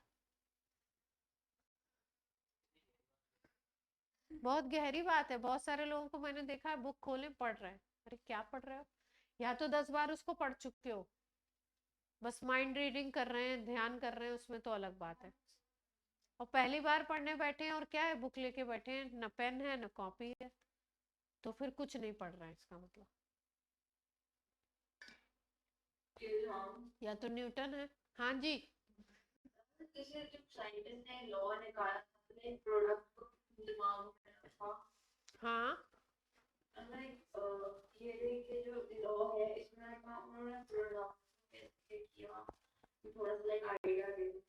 प्रोडक्ट के लिए नहीं बोला इन्होंने, तो बोला कि रिएक्टेंट के एक्टिव मासेस की बात कर दी थी, है ना। लेकिन अगर बैकवर्ड रिएक्शन की बात करोगे तो बैकवर्ड में जो प्रोडक्ट होता है वही तो रिएक्टेंट बन जाता है। इन्होंने जो अपना लॉ दिया था उसमें लैंग्वेज तो रिएक्टेंट को ही लिखा था, लेकिन जब बैकवर्ड की बात करोगे तो बैकवर्ड में तो ये मिलके ये बना रहा है, तो ये रिएक्टेंट बन गया। लेकिन मैं कह रही थी कि इन्होंने इनका प्रोडक्ट इनको मल्टीप्लाई किया है एक्टिव मासेस को और डिवाइड किया है। अच्छा, मल्टीप्लाई क्यों किया है? ये बेसिकली ये जो रेट है ना, रेट, ये रेट जो है एग्जैक्टली रेट एक तरीके से अगर देखो तो जिस तरीके से हम theoretically A raise to power this ये कर दे रहे हैं, ये एग्जैक्टली ये सही नहीं है। अब आप बोलेंगे अगर लॉ ऑफ मास एक्शन सही नहीं है तो बता क्यों रहे, पढ़ा क्यों रहे, है ना। बहुत सारे मॉडल्स क्या होते हैं, एटॉमिक मॉडल गलत थे, और अभी भी जो नया है उसमें क्या है, उसमें भी कुछ कमियां हैं, फ्लॉज हैं, है ना। क्योंकि वो बहुत सारे ऐसे, स्क्रूडेंजर का जो मॉडल है लास्ट वाला, वो क्या है, वो बहुत सारे ऐसे मैथमेटिकल ऑपरेशन को लेकर के बनाया गया, अजम्पशंस को लेके बनाया गया, जो मैथमेटिकल ऑपरेशंस ही आपको कहाँ पढ़ाए जाते हैं, हायर क्लासेस में पढ़ाए जाते हैं। तो जब उसकी मैथ्स ही नहीं पता है तो वो प्रूव और ये सब कैसे बच्चा करेगा। और फिर भी वो कंप्लीट नहीं है, फिर भी वो जिसको आ भी जाए फिर भी वो कंप्लीट नहीं है ना। तो ये थ्योरेटिकल लॉ है, रेट एग्जैक्टली प्रैक्टिकल कॉन्सेप्ट है। प्रैक्टिकल और थ्योरेटिकल कॉन्सेप्ट में अंतर समझते हैं आप लोग, है ना। प्रैक्टिकल और थ्योरेटिकल कॉन्सेप्ट में अंतर आपको क्या होना चाहिए, मालूम होना चाहिए। तो एग्जैक्टली ये जो लॉ दिया था ये क्या था, थ्योरेटिकल था। रेट ऐसे निकलता नहीं है, रेट के लिए एक्सपेरिमेंटल डेटा चाहिए होते हैं। ऑर्डर की बात करेंगे हम लोग काइनेटिक्स में। ये नोट हो गया, तो लॉ नोट कर लिया जाए, चलिए ये भी नोट कर लीजिए। हमने तो अभी सारे काइनेटिक्स में यही चीज गलत भी बताएंगे। काइनेटिक्स में गलत नहीं बताएंगे, काइनेटिक्स में बोलेंगे कि ये एक सिचुएशन है, इसको जनरलाइज नहीं कर सकते। ठीक। जैसे कोई इक्वेशन हो, उसमें डिफरेंट डिफरेंट टर्म्स रख के उसकी डिफरेंट कंडीशंस निकाल दीजिए, तो ये एक कंडीशन है। बस एक assumption दिया है इसके लिए। हाँ, बट अभी अभी इसलिए नहीं बता रहे क्योंकि काइनेटिक्स में जा नहीं रहे, अभी 12th में जाएंगे। Yes.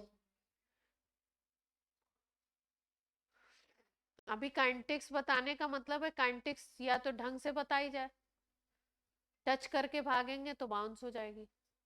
Yes.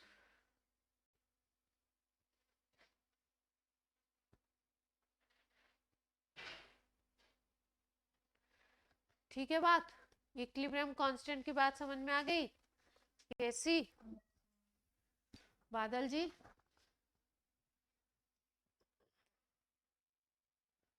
चलिए डेफिनेशन लिख लीजिए इसकी।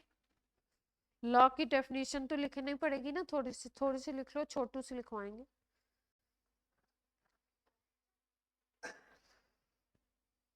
अच्छी डेफिनेशन लिखवाते हैं, बढ़िया सी,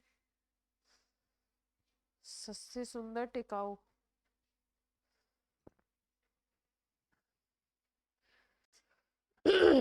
rate of a chemical reaction, law of mass action लिख लीजिए। Rate of a chemical reaction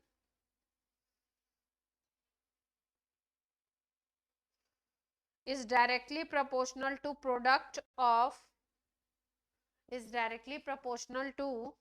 product of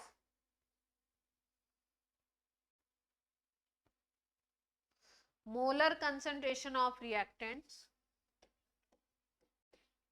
Rate of a chemical reaction is directly proportional to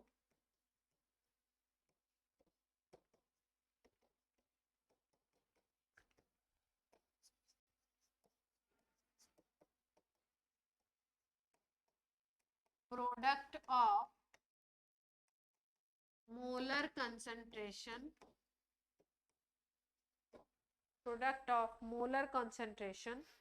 of reactants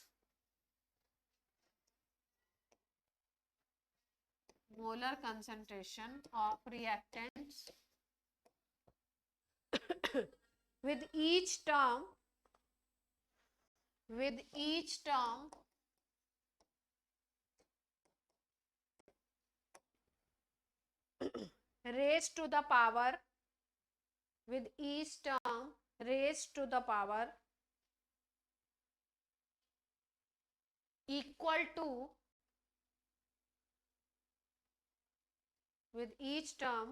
to the power equal to respective stoichiometric coefficient.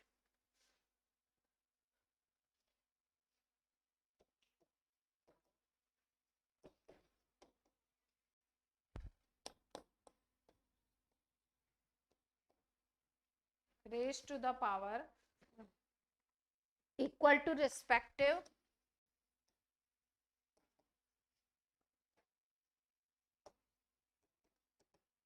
stoichiometric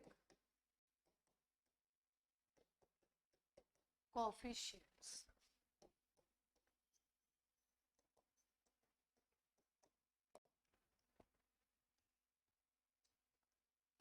As given in a balanced chemical reaction.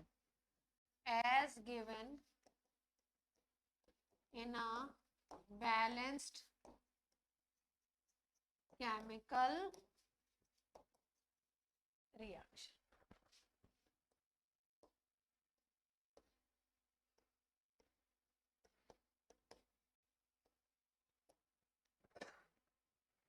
ठीक है, तो equilibrium constant पे आ गए हम लोग। केसी पे, केसी is called equilibrium constant. चलो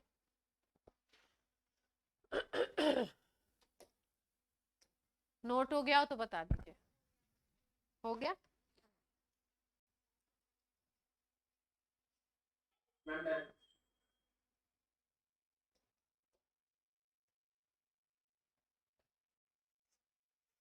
अब देखिए, अब हम लोग डिफरेंट डिफरेंट रिएक्शन के लिए एक्सप्रेशन लिखेंगे। किसके लिए? इक्विलिब्रियम कांस्टेंट के लिए।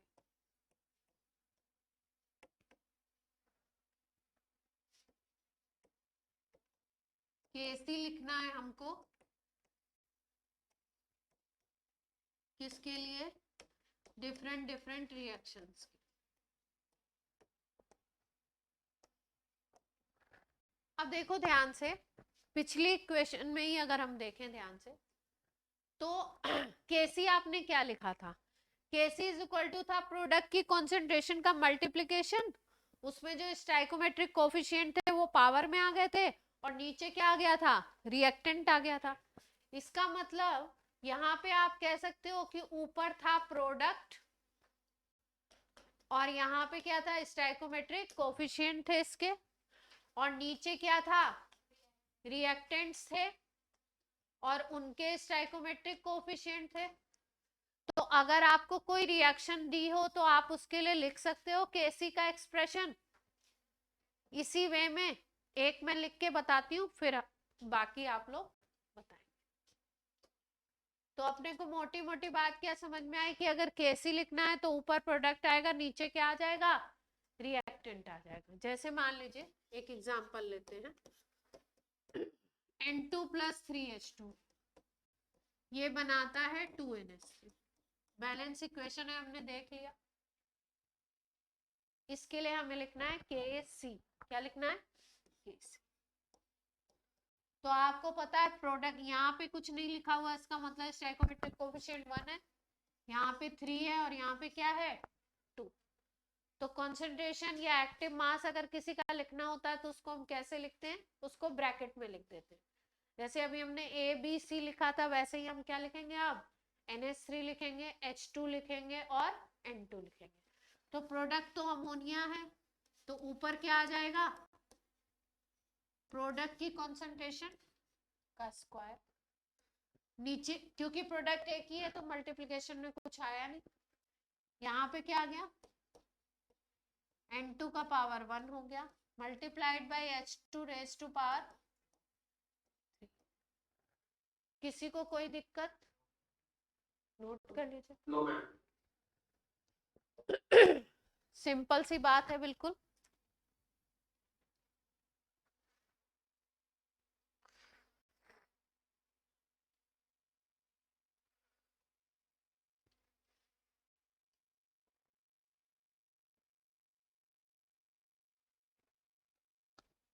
आप देखो, जैसे मान लो इसी रिएक्शन को आप रिवर्स कर दो, कैसे लिख दो? उल्टा लिख दो। ये लिख दिया।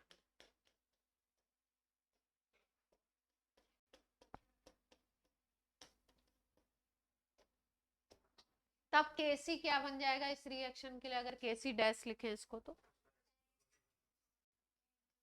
यहाँ पे N2 आ जाएगा, यहाँ पे क्या आ जाएगा? ये बात सबको समझ में आ रही है? इक्वेशन चेंज कर दी हमने, जस्ट रिवर्स रिएक्शन लिख दी। तो आप क्या देख पा रहे हो कि अगर रिएक्शन को जस्ट रिवर्स कर दिया आपने तो आपको केसी की वैल्यू क्या होगी? यहाँ पे केसी था NH3 का square divided by N2 multiplied by H2 का क्यूब, यही तो था। अब यहाँ पे क्या हो गया नया केसी? N2 H2 का क्यूब और NH3 का स्क्वायर, यानी इसका जस्ट रिवर्स दिखाई दे रहा है। इसको हम ऐसे भी लिख सकते हैं,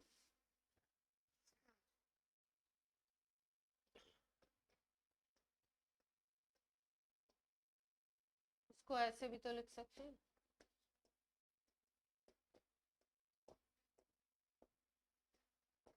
सिंपल मैथ्स है।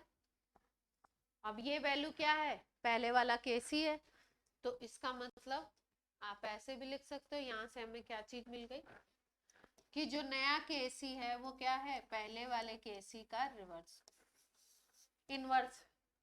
यानी रिएक्शन को अगर रिवर्स करते हो तो केसी की वैल्यू क्या हो जाती है? इनवर्स हो जाती है, 1/। इसके लिए मान लीजिए केसी की वैल्यू 2 दी हुई है, तो इसके लिए केसी की वैल्यू क्या हो जाएगी 1/2। तो एक्सप्रेशन लिख के भी निकाल सकते हैं और कंडीशन भी याद रख सकते हैं कि इनवर्स करेंगे, रिवर्स करेंगे तो वैल्यू क्या हो जाएगी इनवर्स, रेसिप्रोकल हो जाएगी, है ना। बात क्लियर है, बोलो बच्चों, पक्का। तो यहाँ पे लिख लो, तुम नीचे लिख लेना जगह ना हो तो। रिएक्शन रिवर्स करेंगे तो क्या होगा, केसी गेट्स रेसिप्रोकल, रेसिप्रोकल ही बोलते हैं ना इसको, या इनवर्स भी बोल सकते हैं, इनवर्स भी कह सकते हैं, तो इनवर्स लिख लो।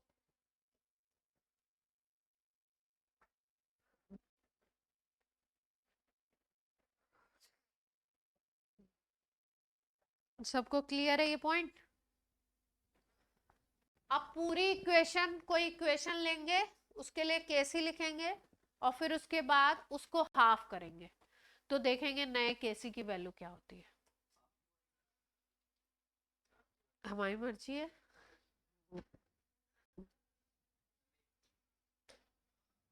हमारी इच्छा। कंडीशन या 1/n करेंगे, है ना, हाफ भी कर सकते 1/n, वो तो डिपेंड करेगा क्वेश्चन कैसा दिया। नोट हो गया जो नोट कर रहा था, बहुत अच्छा सवाल पूछा आपने, क्यों करें हाफ, सही बात है, हमारी मर्जी है। ये एक्सप्रेशन दिया हुआ है आपको H2 + I2 gives 2HI given है, ठीक है। तो अगर इसके लिए केसी लिखते हो तो HI का स्क्वायर हो जाएगा, नीचे H2 की कॉन्सेंट्रेशन और I2 की कॉन्सेंट्रेशन यही हो जाएगी ना, कोई दिक्कत। अब मान लो हम चाहते हैं कि इसको हाफ कर दें, पूरी रिएक्शन को हाफ से मल्टीप्लाई कर दें, तो नया केसी बनाते हैं, क्या हो जाएगा देखो, केसी न्यू लिख देते हैं इसको। अब क्या बनेगा, ये ऊपर आ गया HI, नीचे आ गया H2 पावर में हाफ आ गया, I2 पावर में क्या आ गया। अब दोनों में रिलेशन निकालना है, केसी न्यू और केसी में, तो केसी न्यू का स्क्वायर कर दूं मैं, क्या सोचते हो आप। ये मान लो इक्वेशन 1 है, ये इक्वेशन 2 है, दोनों को अगर इक्वल करना है आपको, तो या तो LH RHS को इक्वल कर लें तो बात बन जाएगी, LHS इक्वल हो जाएंगे, क्या कहते हो। तो क्या करें, इसको स्क्वायर कर दें, केसी न्यू को हमने कर दिया स्क्वायर, तो अब यहाँ पे ये बन जाएगा, हाफ का स्क्वायर करोगे तो 1 हो जाएगा ना। इतनी मैथ सबको आती है बच्चा पार्टी, ऑनलाइन। Yes, ma'am.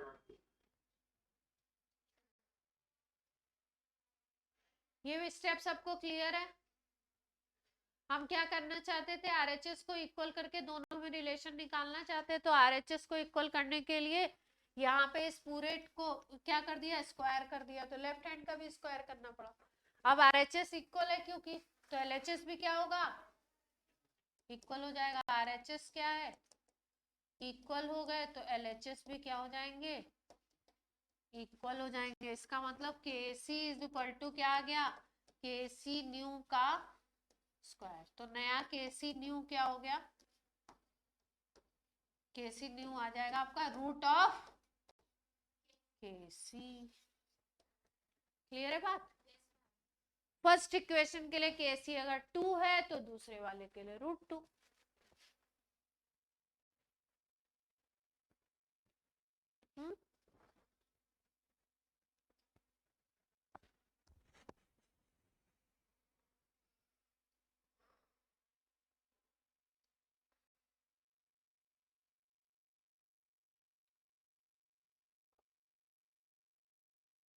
सही है।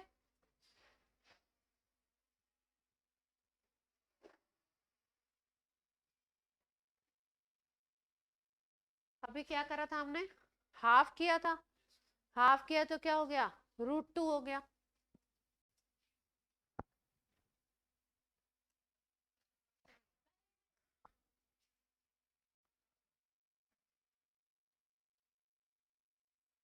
अब n टाइम्स करके देखा जाए, √n आएगा n टाइम्स करने पे।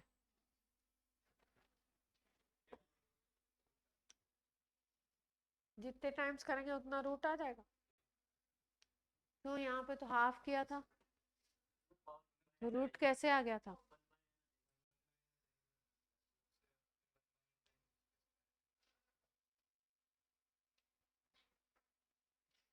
हैं?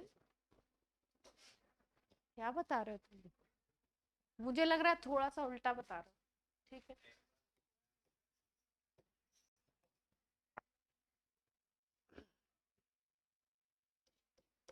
ये इक्वेशन है तुम्हारी,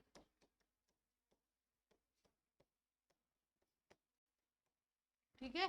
अब इसमें n से मल्टीप्लाई कर रहे हैं, तो n टाइम्स ही तो कर रहे हैं, बोल तो रहे हैं n टाइम्स करते हैं। तो अभी केसी क्या है, अभी तो यही है सिंपल। कोई ऐसा तो नहीं है जिसको ये सिंपल वाला लिखने में दिक्कत हो रही है, तो बिना शर्माए पूछ लो। शर्मा जी नहीं बनना है यहाँ पे, नहीं तो बात बिगड़ जाएगी। n टाइम्स कर रहे हैं हम लोग, अब n टाइम्स करने पे देखते हैं रिजल्ट क्या आता है। n(N2) हो गया, 3NH2 हो गया, 2NNH3 हो गया, है ना। अब केसी का एक्सप्रेशन क्या आ जाएगा, केसी न्यू NH3 पावर में क्या आ गया 2n, N2 पावर में क्या हो गया n, H2 पावर में क्या हो गया 3n। अब बोलो दोनों को कैसे बराबर करें राइट हैंड को, हाँ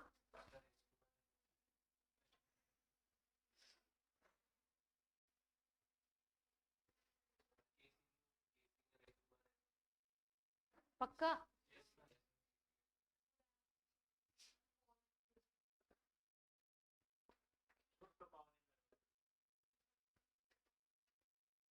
आरएचएस को इक्वलाइज कैसे करोगे,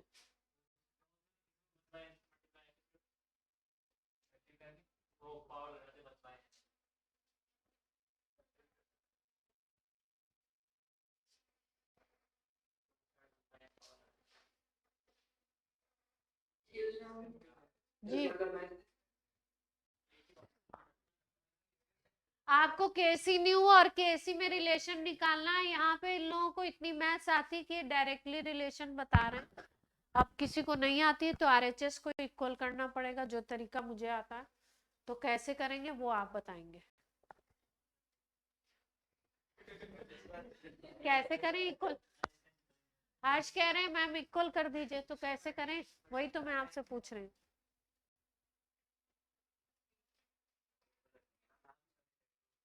हाँ बोलो बोलो,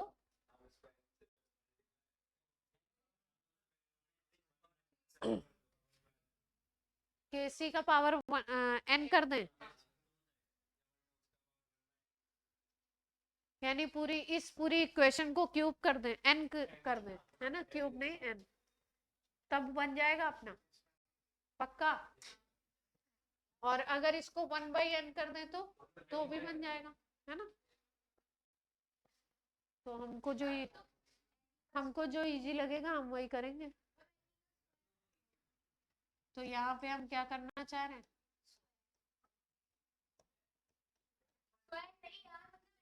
यहाँ पे हम पावर कितनी लगा रहे हैं 1/n पूरी इक्वेशन पे, तो यहाँ पे क्या बन जाएगा ये,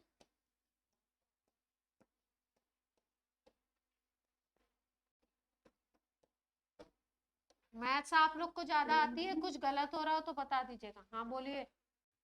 हम ये कह सकते हैं क्या कि इक्विलिब्रियम कांस्टेंट एक्सटेंसिव प्रॉपर्टी है। एक्सटेंसिव का मतलब, पहले तो मतलब बताओ ना। मतलब amount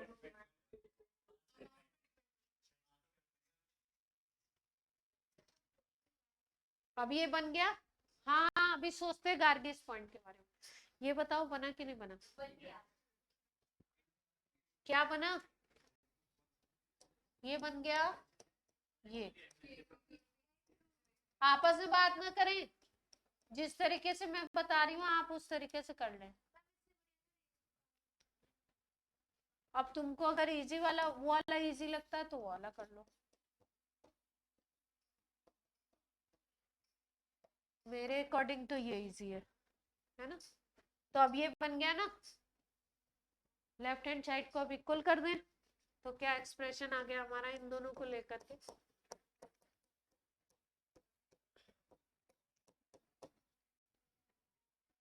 अब क्या बनेगा? केसी न्यू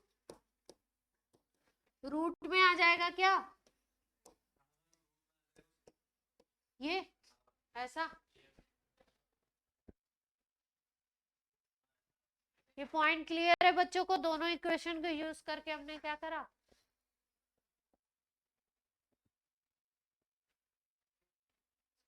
ध्यान से देख लो, मुझे जितनी मैथ्स आती है मैंने इस हिसाब से सही किया।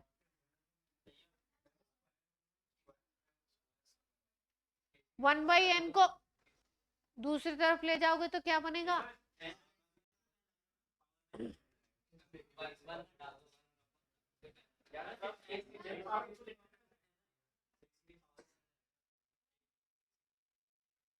ये नहीं आएगा?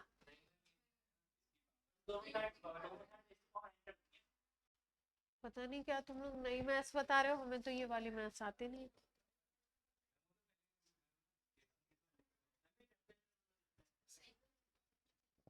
चलो तुम लोग बता रहे हो तो मैं मान लेती, वैसे इच्छा तो नहीं है मेरी। चलो बताओ क्या कह रहे हो? केसी न्यू क्या आ गया? ये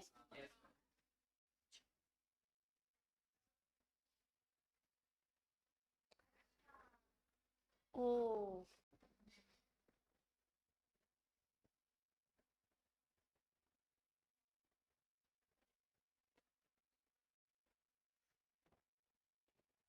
ठीक है बच्चों, बाकी मैथमेटिशियंस बोले।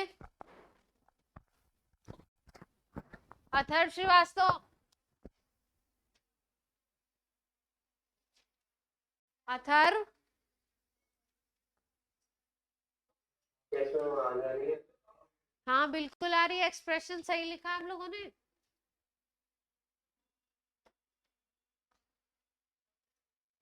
Yes ma'am. पक्का? अगर गलत निकला समझ लेना नेक्स्ट टर्न पे। नहीं, छुट्टी क्यों हो जाएगी अभी आपकी? टाइम बोलो। 44 चलो 1 मिनट एक सवाल कर लो, बस खत्म कर दो। एक क्वेश्चन तो कर लो। नहीं 5 नहीं समझ। आप तो लाइक कैसे इंटेंसिव एक्सटेंसिव है? इंटेंसिव वाली तो बताई थी जो इंडिपेंडेंट होती है ना।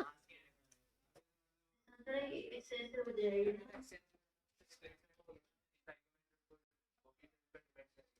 डिपेंड तो कर रही है।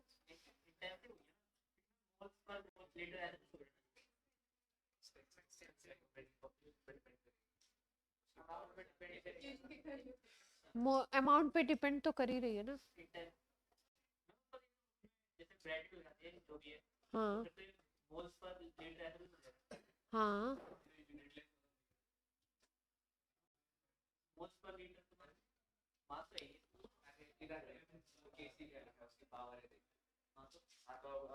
कोई दूसरा कोएफिशिएंट लगा दिया तो वो चेंज नहीं हो जाएगा।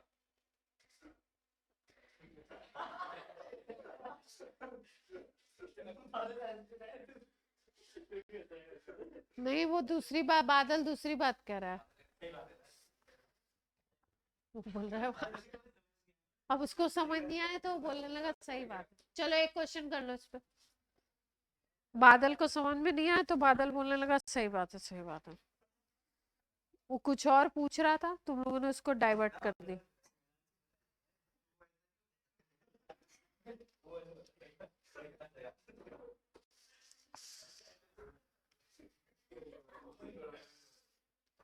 ओ भाई शांति, क्वेश्चन ही नहीं दे रखा है इतना, बहुत इतनी छोटी मोटी बातें कर दी इन्होंने। इनको ऐसी बातें नहीं करनी चाहिए।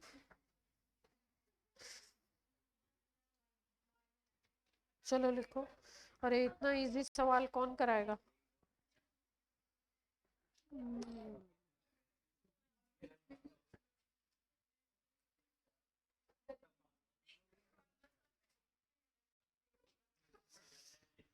ओए बच्चों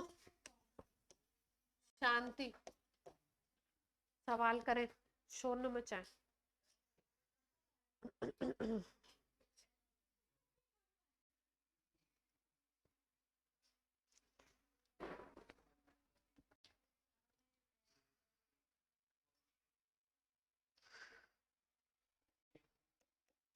Cl2 गैस कन्वर्ट हो रही है टू Cl गैस में, यानी कि एटम में कन्वर्ट हो रहा है। इस रिएक्शन के लिए Kc दिया हुआ है 5 × 10⁻⁻39, इतना खतरनाक।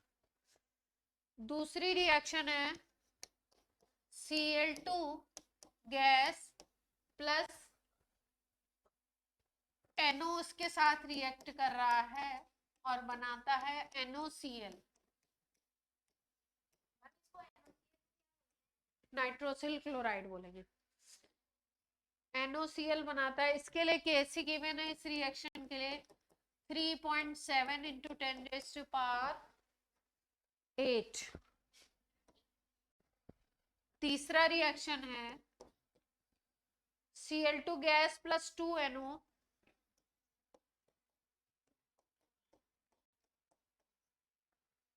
NO2 होना चाहिए, 2NO2 बनाता है 2NO 2Cl। थर्ड रिएक्शन के लिए Kc गिवन है 1.8 और फोर्थ रिएक्शन है H2 plus Cl2 gives HCl।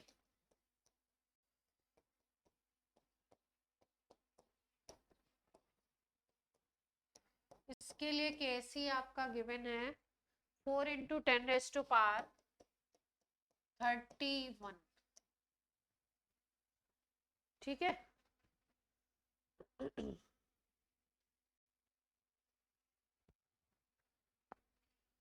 Which of the following, question लिख लो इसमें, which of the following reactions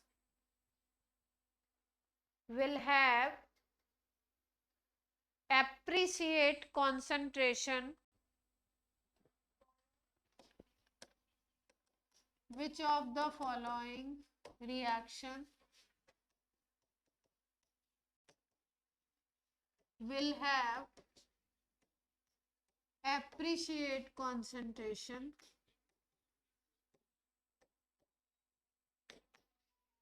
of reactant and product?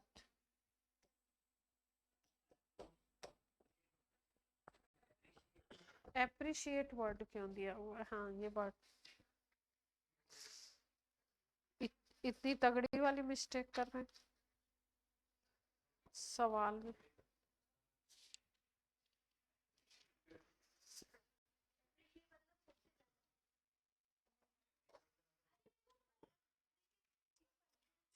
Third वाला होगा। एप्रिशिएट कंसंट्रेशन क्यों दे रहे हैं? किसने सॉल्व कर दिया? हाँ बोलो गार्गी, क्या कह रहे हो? थर्ड वाला होगा क्यों, कैसे, क्या? क्योंकि 1 के पास में केसी और केसी कंसंट्रेशन का रेशियो होगा ना 6, तो इसलिए उसमें प्रोडक्ट का रिएक्टेंट के कंसंट्रेशन में 5 से उनकी रेशियो 1 के पास में है। तो उससे आप क्या कहना चाहते हैं? हम तो लाइक कायदे से प्रोडक्ट के रिएक्टेंट। सुनो ध्यान से सुनो, क्वेश्चन क्या कहना चाहता है? क्वेश्चन ये कहना चाहता है कि रिएक्शन में दोनों की कॉन्सेंट्रेशन हो ठीक ठाक। ठीक है, देखो बात समझो, बात समझो। अगर पहली रिएक्शन को देखो तो पहली रिएक्शन का केसी है 5 इंटू 10⁻−39, यानी कि वैल्यू कितनी छोटी है, बहुत छोटी वैल्यू है। लास्ट रिएक्शन अगर देखो तो केसी की वैल्यू है 4 इंटू 10⁻31, यानी कि वैल्यू क्या है, बहुत बड़ी है ना। बीच वाले रिएक्शंस में अगर देखो तो 3.7 इंटू 10⁸ सेकेंड वाले की, ये भी कुछ बड़ी है, बहुत बड़ी तो नहीं है पर बड़ी है, अच्छी खासी बड़ी ये भी है। और अगर थर्ड रिएक्शन को देखो तो केसी की वैल्यू क्या है 1.8, है ना। ये कहना चाहते हैं कि आपका रिएक्टेंट और प्रोडक्ट दोनों का अमाउंट ठीक ठाक हो, है ना। एप्रिशिएबल अमाउंट का मतलब है कि दोनों का अमाउंट ठीक ठाक हो। अगर दोनों का अमाउंट ठीक ठाक होगा तो रेट ऑफ फॉरवर्ड और रेट ऑफ बैकवर्ड लगभग क्या होंगे, इक्वल से होंगे। और अगर रेट ऑफ फॉरवर्ड और रेट ऑफ बैकवर्ड इक्वल से होंगे तो R F by R B जब आप करोगे, केसी निकालोगे, केसी हमने कैसे निकाला था, इसमें हमने केसी कैसे निकाला था, के एफ बाई के बी से निकाला था ना। इसमें हमने क्या किया था, ये अगर हम देखें तो ये बैकवर्ड के लिए वैल्यू थी और ये किसके लिए थी, फॉरवर्ड के लिए वैल्यू थी। तो डिवाइड ही तो किया था दोनों को। अगर दोनों के डिवीजन से केसी निकल रहा है और तो केसी की वैल्यू 1 कब आएगी, जब दोनों वैल्यू सेम हो, दोनों की कॉन्सेंट्रेशन अगर एक दूसरे के इक्वल हो, तो दोनों की वैल्यू अगर ऊपर वाली और नीचे वाली ये कॉन्सेंट्रेशन अगर लगभग सेम हो जाती है और स्टोइकोमेट्रिक कोएफिशिएंट भी सेम रहते हैं, तो आपका तब क्या होगा, ये वैल्यू 1 आएगा, है ना। लेकिन ध्यान से सुनो, केसी की वैल्यू बड़ी किस केस में आएगी, जब प्रोडक्ट की कॉन्सेंट्रेशन बहुत ज्यादा हो। ऊपर वाली वैल्यू अगर बहुत ज्यादा हो गई तो केसी की वैल्यू 10⁻, वो जो 31 वाली दे रखी है, या 10⁸8 वाली जो सेकंड ऑप्शन में दे रखी है वो आएगी, जब प्रोडक्ट की कॉन्सेंट्रेशन बहुत ज्यादा हो जाए।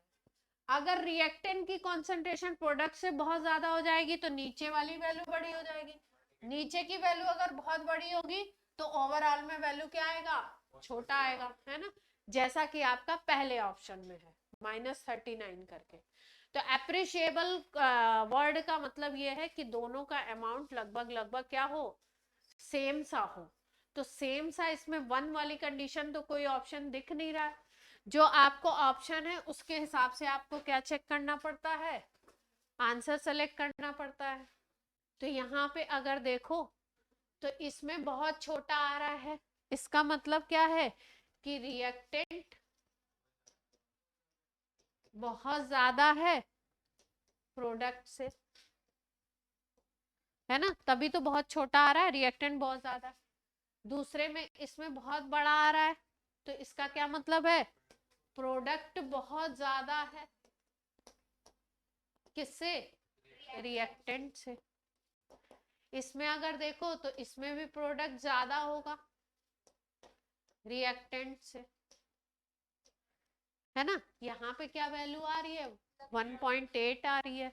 तो अगर बोलो तो 2 टाइम्स कह सकते हो, है ना। बहुत ज्यादा टाइम्स आपके नहीं है, कितने टाइम्स है, 2 टाइम्स, अप्रॉक्स 1.8 टाइम्स कह सकते हो। तो यानी कि ये वाला जो सिचुएशन होगी उसमें क्या होगा, प्रोडक्ट और रिएक्टेंट की कॉन्सेंट्रेशन लगभग बराबर होने के चांसेस हैं। बात समझ आई सबको, ऑनलाइन ऑफलाइन, ठीक है। तो ये भी आपको समझ आ गया, केसी की वैल्यू कब बड़ी हो सकती है, कब छोटी हो सकती है। प्रोडक्ट की वैल्यू बहुत ज्यादा बढ़ा दो तो केसी की वैल्यू बढ़ जाएगी, प्रोडक्ट की वैल्यू कम कर दो, रिएक्टेंट की बढ़ा दो तो केसी की वैल्यू छोटी हो जाएगी। दोनों की वैल्यू अगर इक्वल सी है तो वैल्यू क्या आएगी, 1 के आसपास आएगी, है ना। हाँ, तो डेटा देंगे, एग्जैक्ट वैल्यू कैलकुलेट करनी तो डेटा होनी चाहिए आपके पास, ठीक है। आज की क्लास आपकी होती है, जिसको भी नोट करना है नोट कर लें, आज की क्लास होती है आपकी ऑफ। बाय बाय बच्चों। Thank you ma'am. बाय बच्चे, bye thank you ma'am. Bye.